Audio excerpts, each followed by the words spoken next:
Не вярвам на думите, че всеки човек е много малък, че от него нищо не зависи. Никоя капка не вярва, че тя е виновна за потопа, но той все пак е сила и е фактор. И започна да се оглеждам за такива хора. И постепенно, когато ученика е готов, учителя идва, почнахме да се намираме, почнахме да обменяме идеи и ние бяхме отделни капчици, които в момента увличат други потоци.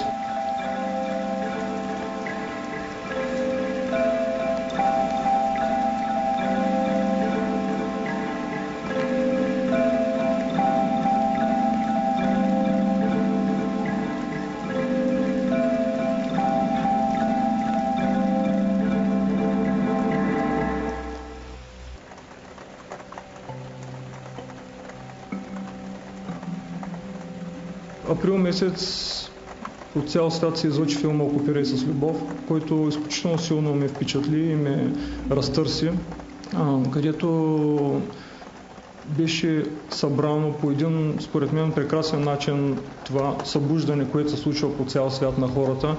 И след като гледах този филм, веднага у мен се появи това желание и идея да създадем във Варна такава група "Окупирай с любов Варна", която да почва с такива позитивни акции, да провокира хората. Преди това се бях занимавал с една социална кухня, където направихме кампания 15 съботи и така бях набрал опит и контакт с хора и създадахме групата "Окупирай с любов". Точно тогава имаше и протести и на тия протести това, което правихме, беше да правим асамблеи, просто да провокираме хората и да кажем: заповядайте, кажете какво мислите, как искате да изглежда света според вас.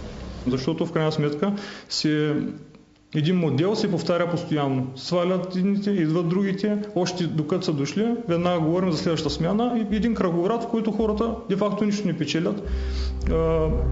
Протести замряха, но тогава се роди идеята за солидарния център, както има в много други държави. Солидарните центрове са места, където хората се събират, обсъждат свободно, открито, всеки според интересите си може да задълбая в темата икономика, екология, политика, както иска той. И вече другите обсъждат тези неща и реално се стигаме до алтернативи с обсъждане, с премислене и тук този център е такова място.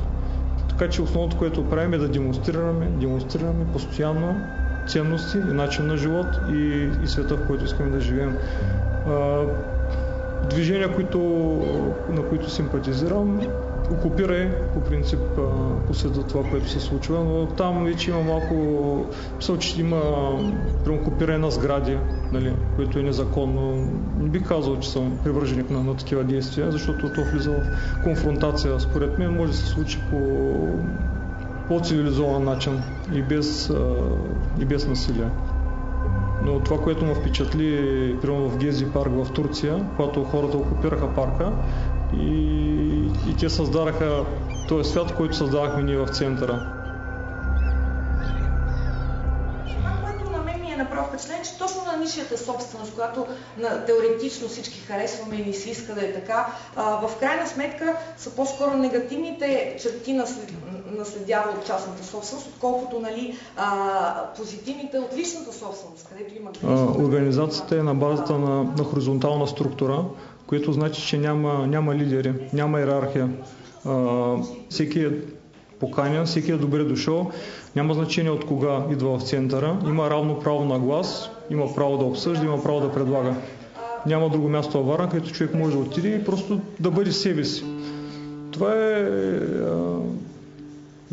нашата утопия, малка утопия, нашата паралелна действителност, където хората споделят, където си помагат, където всеки човек е важен, няма никакво разделение с коя за раса, пол, възраст, социално положение. Просто всичките хора са уникални и ги приемем с тяхните дадености, с тяхните таланти и ги каним да дойдат тук и да ги изявят.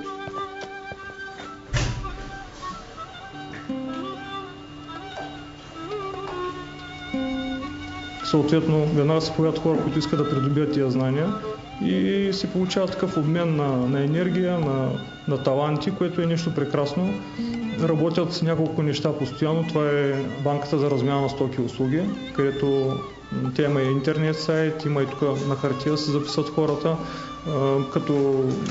като почнем от безплатно постригване, до счетоводни услуги безплатни, до дърводелски, електричарски, изобщо всичко, което е в сферата на човешките дейности се използва, което за мен това е много сериозно нещо, което се случва. Имаме работнически автономен синдикат, който се събира всеки понеделник, където хората, които участват в него, той е регистриран, нали, по законите на държавата, защото просто няма как да бъде, и той е независим. Не участва, няма зависимости от партии, от фирми. Това са наистина хора, които безкористно са готови да помогнат на други хора, работещи в беда. Има юристи, които веднага отиват и те познават законодателството и пред работодателя и пред съответните власти реално прилагат закона такъв, какъвто е в момента. Затова казваме, че това е солидарност, не е благотворителност. Това, което правим ние, това е извън зоната на комфорт. В смисъл това де-факто реално не ни носи нищо материално, нали? Но ние отделяме страшно много време и енергия, това нещо се случва. С повечето от нас работят, но въпреки тук на обед, вечерта ние сме тук и това е нещо, което тая идея е по-голяма от самите нас. Колкото ставаме повече, толкова тази система, тя еволюционно тя ще се промени. Но без да я даваме повод, тя да насилва и не очакваме от нея права, защото тя няма ни ги даде. Тъй като в нейната основа не се вписва да съществуват такива места, където хората не са най-важното парите, а са най-важното споделянето и тези отношения. По принцип капитализма не допуска такова нещо. Всяко нещо е с някаква парична равностойност. Човешките отношения са пренебрегнати.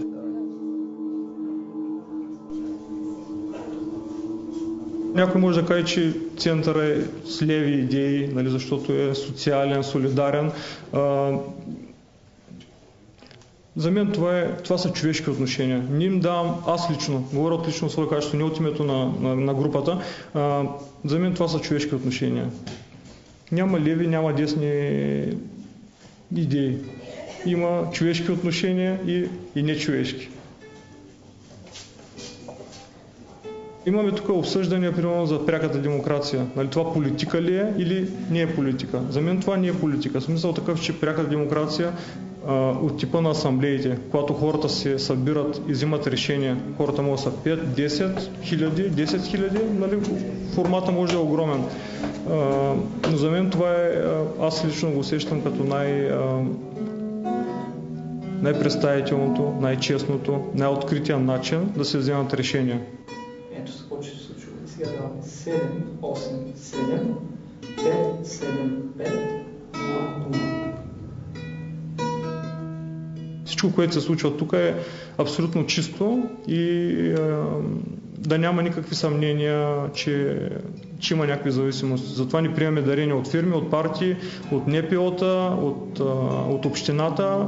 Всичко е изцяло на личностна основа, на симпатия и на споделяне, на солидарност и затова, абсолютно за това сме на едно мнение и няма да допуснем центъра да бъде очернен.